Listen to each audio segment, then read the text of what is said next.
right, so Jill, go ahead and take it away. Hi, everyone. Thank you for attending today. I enjoy talking about leadership and in public relations because, as you'll see as I go through this, I think your job role is key to the success of your organization. I mean, you know this. It's just now we want you to have the tools to be able to express that and have the confidence to um, move forward as you grow in your career. And so we're going to talk about that today. And like Trinette said, if you have questions, throw them in the chat. She'll monitor that because I really can only push this button and talk. That's the limit of my multitasking skills. If you were in a session with me, we would probably be doing some fun prizes and this and that. And we still have that opportunity here, but I am speaking at the Calsper conference coming up. I didn't want to, I'm talking about navigating reputation risks in a hypercritical world. So how you can kind of keep your mind and your reputation together as the world is burning around us. So super fun. And I hope to see you there or meet you in person for sure if you're going to the conference and say hello and so forth. So um, let's talk. Why is this not going? Hold on here. There we go. There's a million gazillion leadership books, right, out there, and you've probably read some. And we're not going to talk about any of those because there are lots of takes on it and we all define it in a different way. But I have a definition as it relates to our communication side and things that I've seen. I've worked with leaders and CEOs all over the place. And like Trinette said, I've been at small organizations. The largest school district I was at had 80,000 students and 10,000 employees. And there was me and an assistant. So yeah, I used to be really fresh looking. That kind of did me in. But it's like in working with leaders, you pick up a lot. And I have to say, in my whole career, I've probably worked with two leaders, people who are truly leaders. There's some really good managers, super nice people, competent coworkers, but true leaders are rare. And so I think, as we cultivate our leadership skills, it helps our organization get stronger because we're buffering it. So I think these are leadership qualities that are super important. Um, Linda Hill, who is from the Harvard Business School, agrees, but I think these really tie in and see if you agree. Authenticity, curiosity, analytical prowess, they can look at stuff and understand it. You're adaptable, creative. You're comfortable with not knowing all the answers. Okay. There's resilience and empathy. And I think if any of these things are missing, a leader isn't as capable necessarily as they could be because you have to be creative. You're going to make decisions based on the best information you have today. There was new information tomorrow. And you all know, and how many of you have been around people who have analysis paralysis? They've got to study and study and study, and months are passing by, and you're missing opportunities because they're not comfortable with ambiguity. It's like you make your decision based on all these things. But I think these traits also apply, don't you agree, to public relations folks, right? And so I think we're going to talk about not all of these, but most of these as we move forward today. So does that make sense? You can nod or put thumbs down or something. I won't pay attention to that though. I think one of the things that we can do the most, that's the most important, is there's lots of channels out there who are telling us how to behave, right? Do this, do that, be this way. This is what people are looking for and everything. And I think what we really need to tap in is our authentic selves, who we really are, and showing that every day at work. Because think about when you got hired for your job, okay? There was a job announcement, you replied to that, you probably went through a first round interview. And that first round interview, the purpose of that was to see if you could meet the basic, things the job is requiring, or most of them. Because remember, those are wish lists, and they don't ever expect anybody to have 100% of the stuff. That's their wish. And it's a signal they're going to dump a lot of stuff on you. And I don't mean other duties as assigned, I mean that list. So, they just want to make sure that you're a capable person. And then moving forward, if there's a final interview, they know you can do the job. You're already in the pool. Then it's seeing if you're a fit for the organization and what you're bringing to the table. So always don't bring a version of yourself, bring your authentic self. And if you have a good sense of humor and you hide it, you're not going to be happy there. And I get that there's different personalities to all organizations depending on how it's going, how the leadership is, and that kind of thing. But I think to have a happy career and a successful career, you need to be your authentic self, so people know who they're getting. You need to have observation skills and recognize when things are going on around you. And I know these are basics. Being able to speak truth to power. Do you know that saying, don't kill the messenger? Do you know why they say that? Because the messenger always gets killed. I'm not just saying through history, but now it's like when you tell somebody something, in the news, it's like, oh, whether it's your personal life or work, it's like, oh yeah, we're after the messenger because you told me something I don't like and wah, wah, wah. But we still have to, we still deal in the truth because that's what's best for organizations. Making conscious decisions, not, I say when people are making decisions and they decide not to choose any of the options, we're just not going to do anything. It's going to go away. And it's like, that is a decision. Stepping away, just letting things play out is a huge decision. And I always tell leaders, it's like, so you're saying your decision is to not do anything and see how this is going to play out. Here, let me get your crisis plan ready because I kind of know how this is going to go. But, make it being informed about decisions, spending time reflecting. If there's time to do that, being introspective and thinking about pulling it back in. What's the mission of the organization again? What are we trying to get done? Okay, does this reflect that? And then using your given intuition.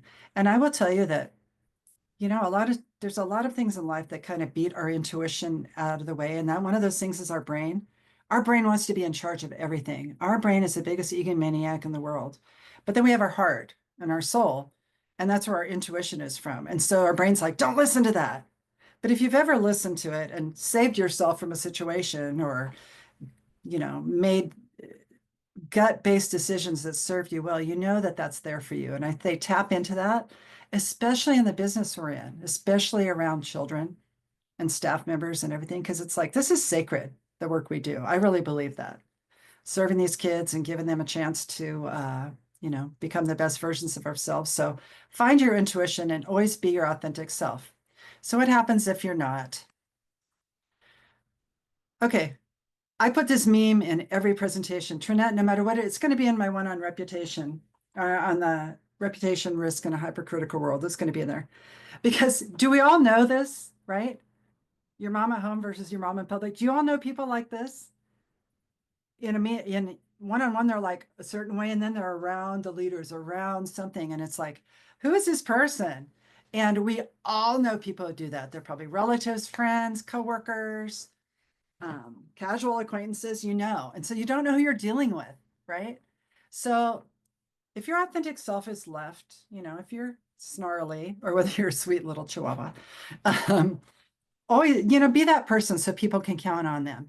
Be the person that um, is solid. They know that in a meeting, whether it's public or private, whether you're out in the community, whether you're out playing soccer, they're going to be dealing with the same person, okay? Because that's really critical to your personal reputation and your personal brand. So, excuse me, this will always be in every session forever. So it's like, how do you do this? So you want to use your particular knowledge, your blend of skills and everything to express your opinions about what's going on. It's very important to your leadership that you are heard. Now, I don't know if I can see everybody. I know a lot of people are off camera and that's okay. But if there's some way that you can signal that how many people are on cabinet, or if Trinette, if you can see this or whatever, it's like, if you signal you're on cabinet, and then there's probably people who are not and that kind of thing. So it's like, there are lots of ways to be heard, even if there isn't, a cabinet level seat for you, but we're going to talk about that.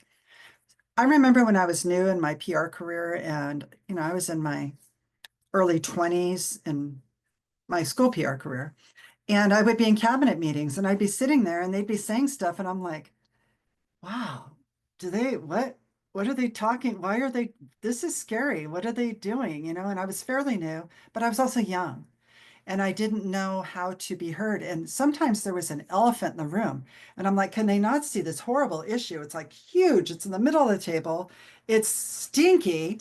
It's horrid and it's going to explode all over us. And it's going to be a big stank on everybody. And I had to learn to find my voice to say, has anybody noticed this great big elephant nasty issue in the middle of the room? And I'm going to tell you a technique a little bit later that I used to do that, but start small.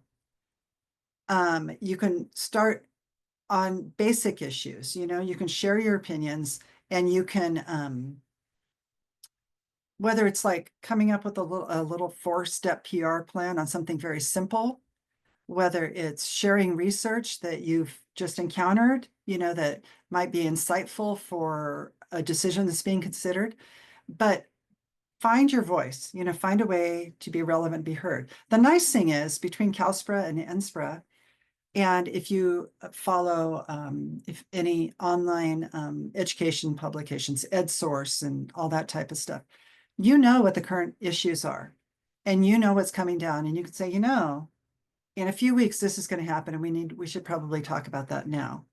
Like now is the time folks should be talking about how they're going to honor teachers in May. You can't do your order for whatever you want to get a day before. What happens is we get so busy, it's like, it's Day of the Teacher, yikes. It's like, now you should be talking about it. So, try to plan ahead. Don't overthink. Don't torture yourself saying, I don't know if it's going to come out right. If you're being your authentic self and you're coming from a pure and helpful position, let it out, And as some of us are I've been around for a long time, so I pretty much, I usually let everybody else talk and then I share my opinion. I don't always drive it. And especially as a consultant, I like to hear what they're thinking, but I always throw it out there. So don't overthink and be harsh on yourself. If you're not comfortable speaking, you can follow up the meeting, send an email, drop by somebody's desk. I've been thinking about this issue we talked about, and I have some thoughts on it, blah, here you go. And so if you don't have the confidence to speak up, you can start alternate ways. You can text, you can email, you can do what you need to do, but convey your thoughts in a manner. Be positive. I mean, we deal with a lot of serious issues, but in the end, we're in a really positive, happy kind of field. I know it doesn't feel like it a lot of the time, and especially now that these last 2 weeks have felt like 7 years, and it's exhausting. And the freeze stuff was just exhausting. And you know what? And there's fear being sown among the children, and that's no way for them to learn. So we need to be positive and know that we're going to do the right thing, that you're a source. And I don't always mean, you just have to be like cheerleader, crazy. Yeah, everything's fine if the place is burning down. But be as positive as you can that you're going to get to the right solution. You're going to serve your children the best possible way. We're going to honor our employees, be positive that way. Keep your core values right there. Be aware of your body language and weak messages. I remember I had I think she was a social media coordinator, and she was brilliant. And when she would speak in meetings, it's like, speak in front of we were at a children's hospital. It's like, speak in front of the vice president, what you have to say matters. And she would cover her mouth as she talked. Now you could hear her, but it was a nerve thing. And I said, what you have to say is so important. You need to honor yourself by putting the hand down. So be aware of your body language and weak messages. It's like where you start and you stop.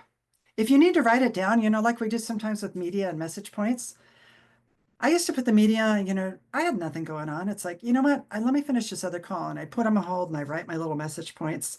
So the odds of it coming out of my mouth were much higher. Work on your messages. Write it down in advance if you can, because that'll keep you on track. Okay, does that all make sense? That part? Okay.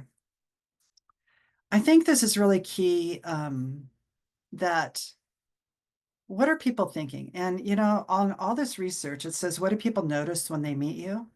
And, the main thing is warmth. They're looking for a human to connect with.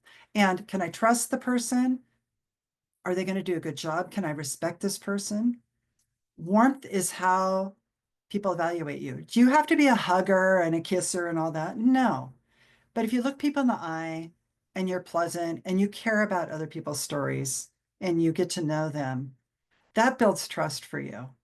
And that builds your leadership capacity because, people migrate to the folks who are kind, right? They want to be around them. Think about people in your organization who are just the sweetest people. And when you think about them, you smile because they're great. And you want to be around them more. And so this is research based on, oh, it's Harvard again. What the heck? Sorry about that. I try to split it out among universities. I just noticed that. But I think, does that make sense? And I think a lot of PR people are warm people, you know? We're not the Robotrons in the organization. We tend to be fairly warm, and even when we have to deliver bad news, that's kind of thing. I wanted to talk about titles a little bit because I know a lot of our younger practitioners get hung up on titles. I've never cared about my title. And you know what? Sometimes I go into a district and have a title, but I'd have something different printed on my business cards because they didn't care. But it was like, I didn't care because there is a perception around titles that it matters. But we all know, our little secret that we know is that just because someone's paid a lot and has a good title doesn't mean they know anything, right? Have you heard of the lemon roll in organizations where they have kind of the icky employee and they just kind of roll them around to different management jobs, and it always seems like they end up on top. They're not, they're not always on top, but it's like we both know if you really start dissecting titles, it's like, ugh, you know. I get where it is in an organization. It matters in public education because it's often ranked and how you're paid, so that matters. But I think there's some things that you need to consider, and one of them is your impact is much more than the label you carry. Okay. And that's why I have down there, people with power have influence. Yes. But people with influence have power. Those are the people others go to find out what's really going on, what's happening, what do we know about this, or what's going on with that. I know, and I've mostly always worked for the top person in the organization. People come to you to carry stuff to them, carry this up, they're going to carry it to the superintendent. And, I learned early on, I wasn't going to do that until I saw a pattern or something really alarmed me and I was able to confirm it. Because, you know, people have different things that they want to get out of an organization and stuff, but it's like, use your influence for good. You have power. And when you have that, you have a voice. So I think that's really important. So I think it's important to know your impact is much more important than the labels. Your skills and expertise matter and play out in a million ways over your organization, whether it's a nice day where you get some media coverage over a cute kid thing or you're dealing with crisis. It's like it's your skills and expertise that people will come to respect, and they forget your title. If you've ever been in a meeting and your CEO or superintendent introduces you and every time it's a different title, that that tells you how much titles matter. And it's like, I know you've probably all been through that, but titles don't reflect influence. And the work you do is what defines your career growth. And because I never cared about titles, I cared more about the work. But, I know that's not true for everybody, but it's like, keep that in mind that in leadership, your title isn't going to keep you from getting the next job or getting the next job. It's like, it's your skills, your influence, your impact, your outcomes. Those are the things that people will be interested in as you move along. So my statement to you is, I don't care what your title is. I think you are a leader because all of the skills that make successful leaders are successful communications professionals, right? Can you kind of see that connection? So I know some superintendents do this thing. It's like, who's an educator, and they'll be in a big rally. Well, everybody's an educator because we're all here for the same purpose. But, who's a leader? You're absolutely a leader. And even if you don't have the title, because there's an organizational hierarchy, and then there's the people who get stuff done, GSD, get stuff done. Who do they go to? Do you know what the reward is in public service for doing a good job? It's more work because they throw the stuff to the people who get things done. Okay. And it's normally the comms people who are getting stuff done. We'll look at something, it's like, yeah, we can figure that out, The transferable skills that are in PR are the same in leadership. And I also say that you're not just there collecting a check. This is your essence and your gifts and everything. So you want to make sure your time matters. That's why education is a great place to be, because we get to do everything in the whole communications world, and we're doing it for a good cause, right? And so it really matters. So can you agree that you feel you might not feel it today, but can you see where their PR skills are transferable to leadership, right? All you have to do is believe that. Thank you, Diego. All you have to do is believe that. And it honestly, when you start believing that about yourself, you carry yourself different. You have a quiet confidence, and people trust you. And that's what you need to be successful in your organization. So, and it's developing that quiet confidence for sure. Here's some traits that I can give you to boost your leadership. I think you need to be the person who always seeing the big picture. A lot of the issues you'll deal with are very drilled down and all that stuff. And I always say, step back. What do we want to have happen? We're dealing with this issue. What is our optimal goal? Because so many times we're just like this and that, and we've got to blah, blah, blah, blah, blah. It's like, what are we trying to get done? And what do we want our organization to look like at the end of this issue? That's the big picture stuff. Mission is big picture. When you run into funding issues and budget and kind of stuff, and it's like people get all hung up on that. And it's like, our job isn't to spend money. That's not what our mission says. Our mission is to serve the kids. We use money to do that. How are we going to do that best? And so changing the conversation a little bit. So you want to be the big picture person.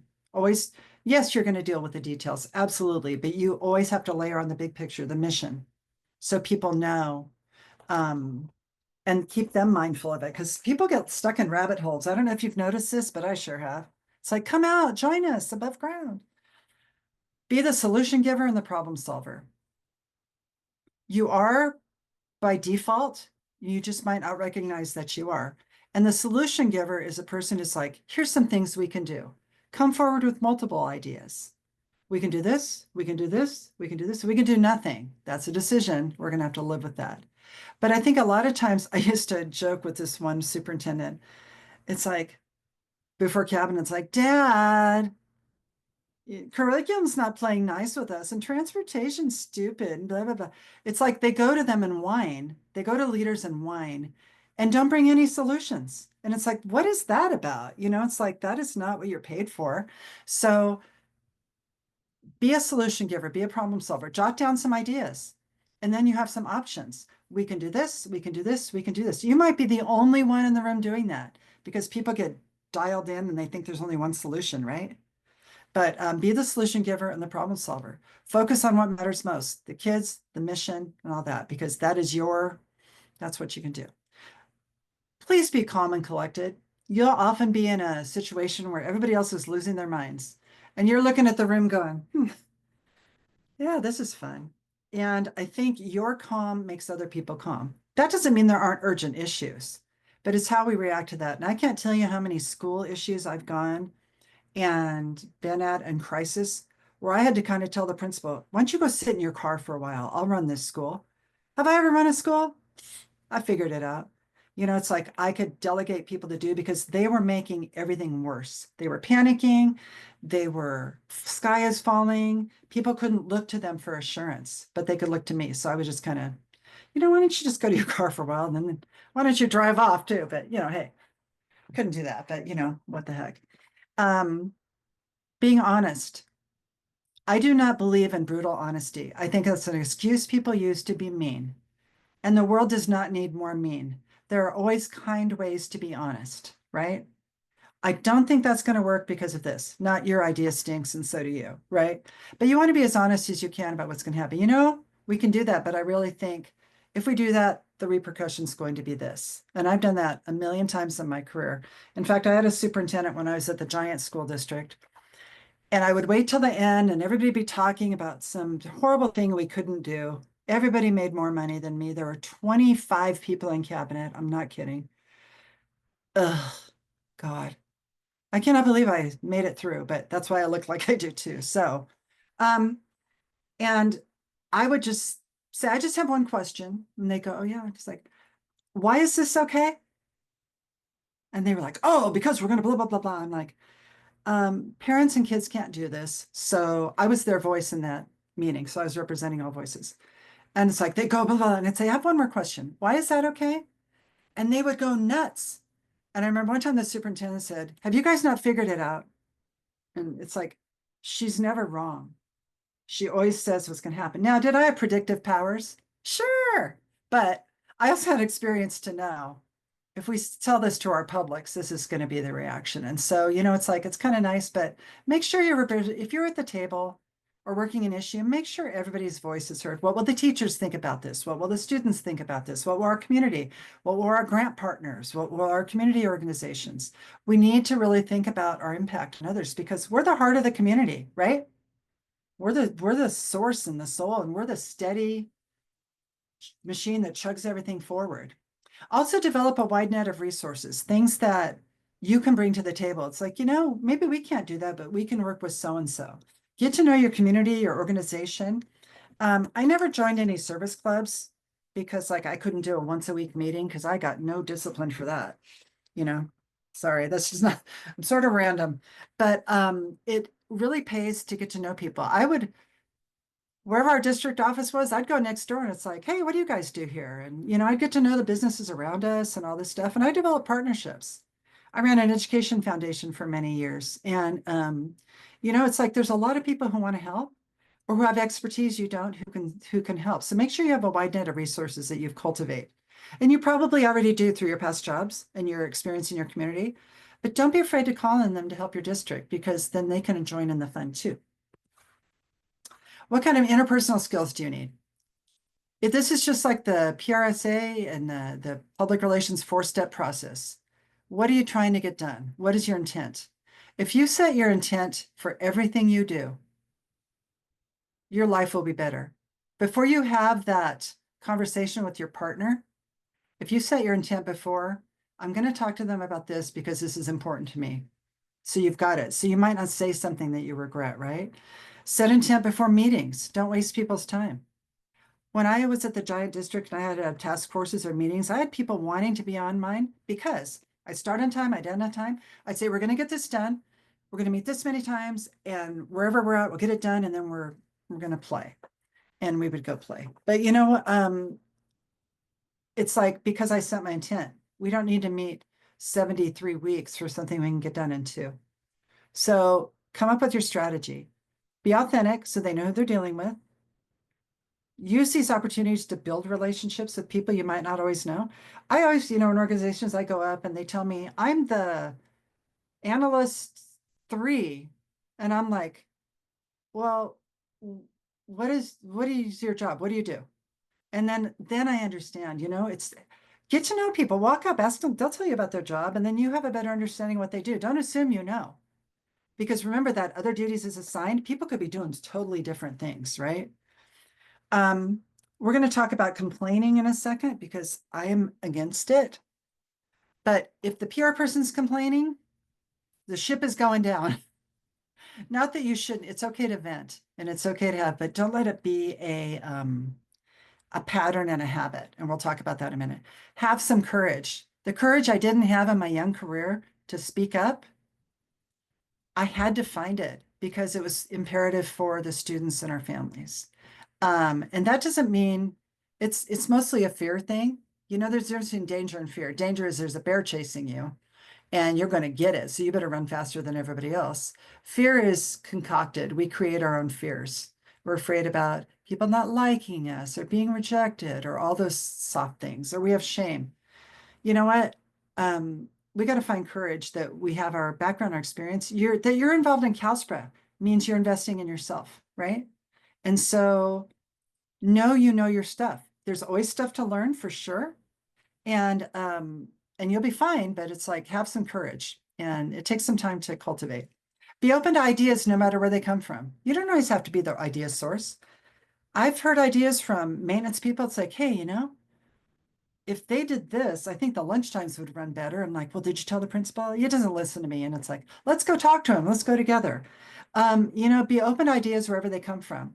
Because, when you're brainstorming, some ideas crash in the air together. And then it's like, oh, magic. we've got it, and so be open to ideas. They don't always have to be yours, and welcome those ideas because you want that dialogue with people. And then again, show your kindness and your warmth. I show my kindness in lots of ways. In conferences, I usually give things away because I want people to have a happy time and they don't expect it. Plus, at a conference, it's hard when you're PR people and you're running around all day to sit and learn. That's hard on you. It's like you're exhausted at the end of the day. It's I didn't do anything, but I'm exhausted. And so, it's hard. So that's kind of my way of doing it. But you have your own way, and your kindness and warmth and, showing that to others. We're going to talk about complaining a little bit. Am I doing okay on time, Ms. Trinette? Yes, I'm doing brilliant. I compliment myself. Of course, I work alone and the dogs aren't complimenting me ever. So, what do? My coworkers, they just look at me. Minimize complaining and negative talk. And you see that quote, talking about our problems is our greatest addiction. I got to tell you guys, when you start complaining and moaning and whining and it becomes a habit. Do you know you're rewriting the pathways in your brain and you will seek out other people who are as unhappy as you? And then it grows and grows and you can't overcome it. It takes a lot of purposeful work, but just try to train it out of you because especially now, if we were complaining about every little thing, this is all we would be doing. There would be no time for anything joyful. And, we're living in a time where this is like coming out. But within your organization, if you can minimize complaining and negative talk, that doesn't mean you don't recognize issues and challenges and what have you. It means you don't sit there and go, well, there goes Trinette again, who knows what she's going to do next. And anytime she gets her hands on something and blah, blah, blah, blah, blah, that's not productive. And you know what? It doesn't make Trinette look bad. It makes you look bad. I always tell people, it's like when I tell elected boards, it's like when you start talking about the district badly, they don't think badly about the district. They think badly about you because you ran for office and this is what you have to say. It has a lot to do with your reputation. So if you can minimize complaining, there's a lot of research out there about the complaining brain, and you don't have to have that. You can vent, get it out. My daughter is an adult when she gets very upset about stuff. And I say, 5 minutes of crying or 6 minutes, it's all you have. Get it out. Okay, you done with that? Then we'll move on. And somehow it works. It's like it's just it's a strategy to make sure you don't have a miserable life. Because complainers will attract complainers. You know who they are. You see them talking in your parking lots, right? They're not talking about happy things and how successful the district is. They're out there talking about whoever and whatever. So you know what? Minimize, if you can be the one to watch your words that way. I also say we can change our thinking by saying get to instead of have to. Well, after this meeting, I have to go to the dentist, then I have to go to the grocery store, and then I have to pick up my kids. But what if we said get to? After this, I get to go to the dentist because I have insurance that covers me, and I'm really blessed to be able to have a good dentist. And I get to go to the grocery store and buy groceries, and I can buy pretty much whatever I want. Less of it now, but I have the option, and I live in a country where I can pretty much get whatever I want year round. And then I get to pick up my kids because I was blessed enough to have them, and I wanted them. And even though they make me crazy, I'm going to let them stay today. But it's like, can you see the difference between have to and get to? I I have to go to a conference. No, I get to go to the CalSPRA conference. I get to speak. Not I have to speak. I get to. I'm honored. I love it. And I love being around school.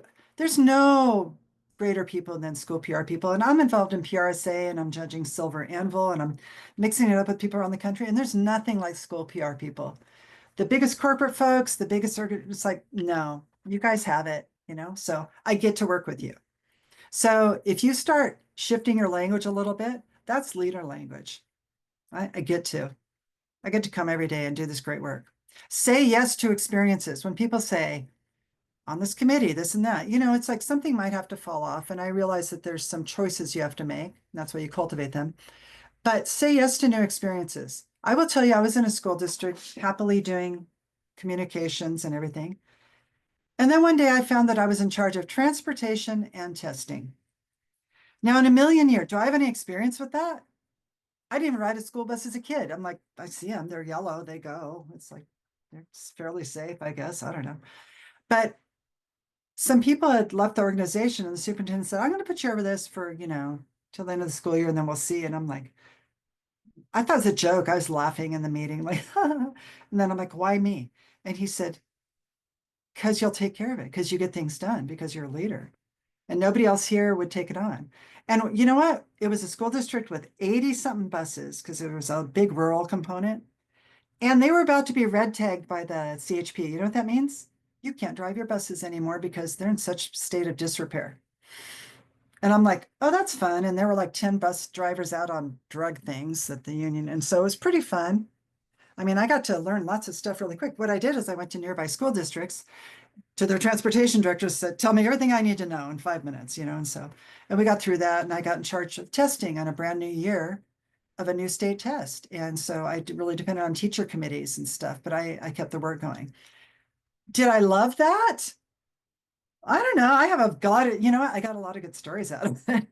I don't know if I'd like doing it again, but I said yes. And so I got a new experience. I stretched myself. I learned a lot. I met a lot more people, got to know them a lot better. So say yes to new experiences, and so because it just makes you stronger. And then cultivate your choices. There might be some stuff that you do that's just habit and isn't really serving you or your organization. So think about that. I mean, what are we doing out of habit and what are we doing that's meaningful? So really cultivate the choices that you're doing in your daily work. I know there's some stuff it's like we have to do it, but if you shift to get to, and it's okay to look at stuff and change it up and do surveys and find out people don't like this anymore. It's like, good, I'm not going to do it. Anytime a client says, we need a newsletter, we have a talk. And I've never started a newsletter for a client yet because it's like that was the only tool they could think of. That isn't what they needed to get their goals done. So it's like, so question those stuff. Doubt is the enemy of confidence. Do you agree with that? Does that make sense? This is what I say. If you don't have a seat at the table, like cabinet or somebody's listening to you, pretend like you do. Operate like you do. If you don't have a place to share your voice, you can say, I know, you can write an email. I know we're grappling with this. Here's some thoughts, right? Here's some thoughts by which you can, consider. Here's some thoughts for considering. It's like, you know what? What are they going to do? Quit sharing your thoughts. Stop it. We're mad at you. It's like, you know, um, but it's good practice for you to start disciplining yourself. I don't know about, I think Trinette probably, Jessica, me, some of the OGs, we constantly run PR scenarios and we can't help it. When there's an issue in the world, it's like, okay, that's going to happen. I mean, you just do that. It's from experience, but this is where you start it, behave like you have a seat at the table. And share your information. It can be orally, it can be through an email, it can be through a text. I've been thinking about this issue and blah, blah, blah. Maybe they've already thought that, but that's you're contributing to your organization. If you do have a seat, use it for good. I mean, some cabinets are kind of broken and they use things to shoot down things or they're not productive. Go in there with your goals and your strategies. Say, how is this serving the district? Use it for good. And that little fun fact, the school district that we had 80,000 students in the 25-person cabinet, there were 5 people in that room who had had children. 3 of the 5, the children were grown and gone. 1 had kids in high school, and I had a 1-year-old. Nobody else in that room had children. Not unusual, always in education, because if you're around them all day, that doesn't mean you want them in your house, right? So not everybody chooses to have kids. But we were constantly talking about things that would affect their lives. And the people who didn't have kids, it's like, well, they can just do it. They're talking about going to a 4-day week to save energy because PG&E is what we have here, Pacific Gas and Electric in this part of the state in Northern California. And it is the most expensive energy in the country. More than Alaska, more than Hawaii, we pay more than anybody. And so they were trying to save money. And it's like, let's go to a 4-day school week in the summer when we had year-round schools. And I'm like, where are those kids going the 5th day? Well, they'll go to daycare. I said, oh, there's 57,000 spots open and the parents have money for this. Oh, they'll figure it out. It's like you got to be the voice for good and rational thought there. I'm giving you this bonus. I'll tell you a technique that worked for me and still works to this day. When you have a statement to make about an issue or whatever, I told you earlier how I said, why is that okay? I often ask questions. I couch my statements in questions because for some people who have sensitive egos, it's sometimes not as jarring for them. So I say, do you think if we did this, we'd get this outcome? Have we thought about doing X? What if we looked at it this way? Is the timing such that we can really deliver this now in a meaningful way so we don't look messy? I ask questions instead of saying, if we do this, it's going to look terrible. We need to blah, blah, blah, blah. I still ask questions. Do you think this is the best approach right now, or should we consider this? Because it's less threatening to people. You're still communicating. You're just communicating with a lifted syllable at the end. What? Question mark. You're still delivering a message. Does that make sense? It was something I used when I was young and trying to find my voice. It's like, have we thought about this? Does anybody see this giant elephant in the middle of the room that's going to explode all over us and we'll never be able to wash the stink off ever? I found my way by asking questions and I still do it to this day because it seems to work. The other thing is if you're trying to get something done and you can't round up the people to get behind it, say, let me just do a little pilot program. Let me take a little bit of money. Let me just do it in one little, one school, one department, one communication, whatever you're going to do. Let me just do a little pilot program and see how it goes. Most people are not going to be opposed to a pilot because it's safe. And then if it fails, there isn't big fail. But if you're proposing a pilot, it's going to be successful, right? So it's like, let me just do a little pilot here and we'll see how this goes. And then you can proceed. I've gotten so many things through with the pilot. I did a pilot. I took a break from school districts after an unfortunate run-in with terrorists who wanted to kill me. And that kind of shakes you up when you're in PR that somebody doesn't like you and they want you dead. It's no fun. So I went to a company that didn't have any media relations and like, yes, so private company. And I did this I'm like, hey, what if we just did this? And it was nothing related to communications. It had to do with energy efficiency for low income people. I said, hey, have you guys thought about this? They go, we're good. I said, why don't you do a little pilot? They did a little pilot for the client. And then the client funded it to $70 million. 70. And it's like, woo! Pilots can be really successful. And it's a good way for you to send trials out there and, see what's going on. Oops, hold on here. I don't know why my slides won't go forward anymore. Hey, Jill. Oops. Diego put in there that they're about to roll out a new platform class intercom in their district, and wondering if it would be a good idea to start small with one or two schools before Yes, pushing out to the entire district at once. always. It's better to get the bugs out early and get people in. Plus, then the people who are involved in the initial, you call it an initial or a launch or soft launch, they feel special because they contributed to the overall good. And then they will sermonize it elsewhere, so others who are going to get involved in it will be more open to it because it's like they really listened to Influencers. me. They listened to me. They changed it. They were responsive. I always try to start small because anytime I've noticed that large organizations do launches and they're not ready, think back to New Coke. There's a million. Starbucks is just doing the thing now. You're not going to get free water, no pup cups, unless you want to pay for them. They're doing all this stuff at once, and their employees are like, we're going to get beat up. Did they test it? Probably not. They just did a corporate wide thing, and they're going to get beat up for it. So yeah, always, Diego, definitely, I would start smallish, and it doesn't have to be long form. It could be a few weeks, right? It doesn't have to be months and months and months. Your pilot can be as short or as long as you want it to be. I think it's important to be intentional about your relationship building as a leader.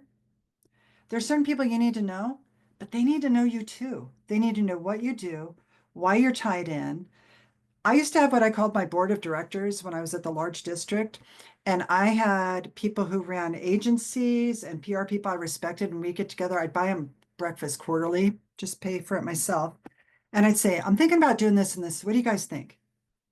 What do you think that, and I would just buy them in and I would tap into their expertise for free. I wasn't looking for free like content or anything, but it was just like, tell me what you think about this. And and those relationships have lasted to this day and they felt like insiders. It wasn't a formal district committee. It's like, just come to breakfast. I have my personal board of directors that are my friends who happen to be in PR. And when I am struggling with tough issues, I'll send them a lot of stuff I deal with now is crisis. So it's like, send it out. Anything I've missed, any target, anybody. And, I just like to have people to bounce things off of, especially working for myself. So be intentional about your relationships. It can be internal, external, targeted, like I just talked about. So get to know some people internally, externally. I used to want to know the popular principles. And I'd go and it's like, why are you so popular? What is your secret sauce? And they'd say, I'm magnificent. And I'm like, you must be. We are friends now. It's just like getting to know people and what their motivations are and, spending some time getting to know people. And it's like, it always pays off. I'm going to talk about this just for a minute because I want to leave some time for questions. Good. Okay. There's all these things you can do to take inventory about yourself. There's self-evaluation surveys and SWOT analysis, all the things you can do to invest in yourself. Go to conferences, courses, online stuff like this. I did that Gallup Strength Finder because I was working with that ad agency and they wanted to show the client that we'd all done this. I don't know what this is about. Look at my 5 Gallup strengths. What a shock for a PR person. Oh my goodness. It's just like, if it came out any differently, I know some people are more type A and that will show up, but this is what I came up with. So it's like, that made me happy. But there's all these tools that can help you if you're trying to purposely strengthen an area of yourself. Do that. But there's a caution. I think you are your best creator of your future and your leadership. Ask yourself, what is your highest calling? What are you on the planet to do, right? What in your job allows you to express that?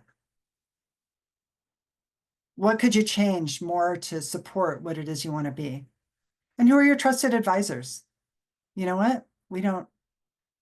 I think about Trinette all the time. She doesn't even know this. I don't want to creep her out, but whatever.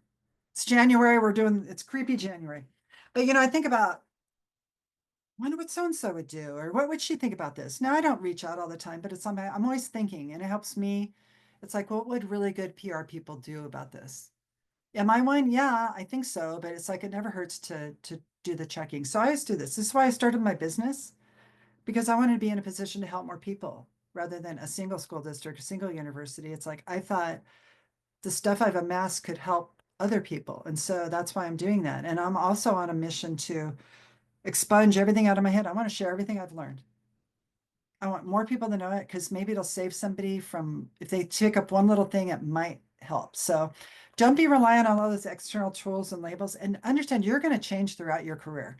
You're going to be that same person, because just like you're a different person as a baby and a 3-year-old and an 8-year-old and a 13-year-old and a 30-year-old, you're constantly changing, and your methods and your leadership will too. So, keep that in mind. I wanted you to, oops, I had one thing. Did I miss it? I guess I took it out. If, how would I have taken that out? Maybe I'll call it back up. But there's this one book that I follow that I think is a PR book. It's The Toltec Religion, which is a native spiritual religion. It's a book by Don Miguel Ruiz, The Four Agreements. But think about these in your approach to your PR work and leadership. Being impeccable with your word, right? And I do this all the time. I'm very purposeful about the things that I write and say. Don't take anything personally. You guys, it isn't about you. Everything other people do is about them. It's not about you. If you want to read the book, it explains that. I had to read that chapter 77 times and I finally got it. Don't make assumptions. Find the courage to ask questions, right? Don't assume somebody doesn't like you. Don't assume this. Don't assume that. Find out. And then always do your best. And that will change from time to time, right? Some days when you're really tired, it might not be your best, but you're just doing your best. So you're honoring yourself. Okay.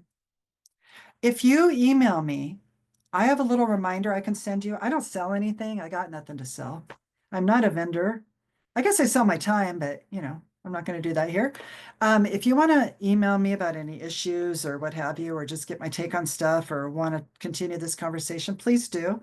And I also, if you email me, I can send you a little reminder that'll be electronic about how you're a leader as a PR person that you can just print out and keep or remind yourself. Because in the day to day, I know it's frenetic sometimes, but I really think you guys have the leadership skills and the drive to be such an important asset for your organization, more importantly for your life, and the life you're creating. So with that, Trinette, are there any questions? I see a lot of great complimentary comments about the book, of course. The Oh, I Four love Agreements that is book. amazing. Yeah, folks are very familiar with that. But I too, Maureen had mentioned she didn't think about it for work. I really hadn't either. Like I literally have, I think it's right there, but it's not something that I have thought about work. But I just heard someone the other day, my department chair in the Sac State office. He was like, I held my first meeting and everybody was complaining and yelling at me. And then I had to take a breath and say, they're yelling at the office. They're not Right. yelling at me personally. Right. Oh my gosh, people Yeah. are challenging sometimes, and that's why Yeah. it's like, that's why keeping focus and, you know, you've heard the term manage up. I'm talking more Hmm. about leadership, but sometimes, we're the ones who are showing those really important skills and traits that others will emulate. Yeah. Like Because, tell your superintendent to stop paying attention to like the 0.01% of super negative comments on social media. Like oh just my stop. gosh, I'm Stop dealing with spending all the time on that. I have a chancellor I'm dealing with at a big system and hypersensitive to like one person says something and I'm like, who cares? And it's really hard when there's ego involved in that kind of thing. It's like, does this affect the overall work that you're doing on behalf of students? And it's like people are just out there being mean to be mean. That is their hobby. They're not Yeah. I'm not gonna be Especially invited. lately. Huh? Especially lately. Especially lately. Oh, It for feels like sure. For trolling sure. is a So full-time hobby for a lot of people. yeah. But Hey, it's like, we had Kirsten asked if we would get a copy of the presentation. Kirsten, we always send a recording out. Jill, do you feel comfortable sending the slides as yeah, well? I'll send them to you. Okay, awesome. Yeah, and then and like I said, if you guys want to email me, I'll send you this little thing I had that people in the live session got, that you'll get it electronically. So Yay. We'll um, get a little prize. yeah, One last exactly. thing, I want to preview for folks some stuff coming up. Thank you so much, Jill. It was fantastic. I'm so glad I finally got to see it Well, and I because, hope it was helpful, you guys. It's just like take a nugget and run. You guys are awesome. Don't forget you're awesome. and it's all the stuff I wish I knew when I was younger. Like I don't know some of the younger faces in this room and the faces I can't see. There are a lot of times you'll be sitting in a room and you will think of concerns or even solutions to what is going on. But I would doubt myself and think, well, these are really smart, experienced people. Surely they would have already thought about that. But like we tend to sometimes underestimate what we bring to the table and the unique perspectives that we have as people who have one foot in the community and one foot in the leadership team. So don't ever underestimate. There's nothing wrong with speaking up. If they say we already tried that, so what? What have you lost? Right? It shows that you're thinking about the same things that leaders think about. So thank you again, Jill. Right. And Like that's why this we is did the really, four-step process. So we yeah. know not everything's going to work, but we know what didn't. We won't repeat it, and then we'll be better the next time. So, don't be hard on yourself if something doesn't pan out. Leaders take Mhm. risks, Yeah. and it's okay. So, Yeah. Diego, I would just roll it out slowly. But yeah, it's like, and can I just say one final thing that's not in there? Please extend some grace to yourself. This is a hard time. I've been on the planet a while. I'm just visiting, by the way, and I'm going back to my home planet soon. But this is a really rough time, and you think you can insulate and all that stuff, but dig in to your mission, go to schools, be around kids, Yes. do that work and, fill yourself up and give yourself some grace. So, but Yep. thank you. I was happy to be here today and I hope to see you at the conference if you're there. Please come say hi to me because a lot of you are just names and I can't see your faces, but please come say hi. I'll be roaming That'd be around. amazing. She's happy to talk with folks. Just a few things coming up on Friday. We have our January office hour. It's where I hang out with my coffee, and you are welcome to jump in and hang out with me for as little or as long as you would like. I was thinking about making this Friday a focus on immigration. We've had so much on the listserv. I know that there's a lot of fear, there's a lot of confusion, there's a lot of conflicting guidance that we're getting from multiple places. I'm going to be jumping on to the AXA legislative lunch this afternoon because I know that F3 will be on there today talking about immigration stuff. And they actually reached out to CalSPRA ahead of this and said, what are the things that your members want to hear about? So I know that they'll be like talking specifically, and they don't always consider that perspective, but what are we talking to communities about? How are we communicating with families about these things? So yes, Susan, I'm super excited that we're going to be hearing from them. And they will actually be here at the conference as well, F3. They have an attorney that focuses on immigration staff as well as Carolyn Finders. They will be doing a session. They switched it up. It was going to be on negotiations. We are switching it up to be all things immigration. So just all the Q&A that we can bring together in one room and try and get some clarity around that. We also have on February 6th a great conference callback webinar, the Chess Masters. If you weren't able to see that last spring, oh, thank you, Felisa, for putting that link in there. Josue and I can't remember the other person, one of the other folks out of the Inland Empire region, they did an amazing job kind of working together when you have a lot of politics in your region. And sometimes when you have board politics, that can tend to like complicate what it is that you want to achieve for your community. So they're going to be talking about that, being really strategic about dealing with the politics that we have to work on. And then we have an orientation for CalSPRA on Valentine's Day. And orientation is not just for the folks that are new to CalSPRA. It is for folks who maybe are like, hey, I'm not aware of all the things. Thank you, Karen, for putting that link in there. I actually put all three of them in one message so I could cut and paste it for you. It's for folks who just want to know what are all of the benefits that we have and how do I access them? Because we don't always have time to pay attention to the new stuff that's coming out. It doesn't offend me at all if you don't read our newsletter or our emails or whatever. I know you're busy. And then just a few conference things that are happening that the deadlines are coming up. I don't want you to miss them. We actually had 4 hotels for this conference. We've sold out of the first 2. We have 2 more overflow hotels, but the courtesy room blocks that they've given to us, they only have to hold it until the end of the day, Monday. So if you don't yet have a room for the conference, please go to the website and we have links to the other 2 overflows. And then the other deadline is February 13th.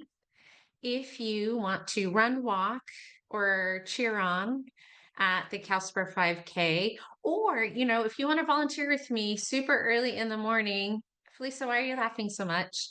It's fun. It was fun. Very Right? fun. Yes. We had a great time. We did have a great time. We get to run around and set up all the stations to cheer people on as they're running or walking the 5K along the beautiful San Diego coastline. So we definitely have a better route this year, and we probably won't get yelled at by the state park police like I did last year. And then on the 21st is a big deadline, the conference registration. You've got to register for it by then. The awards tickets, if you're getting an award, you should have heard. If you didn't get anything at all, please do reach out to us if you applied. And if you want to bring extra people, then those tickets are on the website as well. And the 21st is the cutoff for that. And then that's also the cutoff for our brand new golf outing. I don't even call it a tournament. It is an outing. Like whoever wants to, no matter how good or bad you are, Saturday after breakfast, and we're doing breakfast burritos, so you could even grab your burrito and head out the door. We are trying to arrange some tea times at Coronado Island for anybody who wants to go out there and golf. And believe it or not, it's not that expensive. It's a muni course.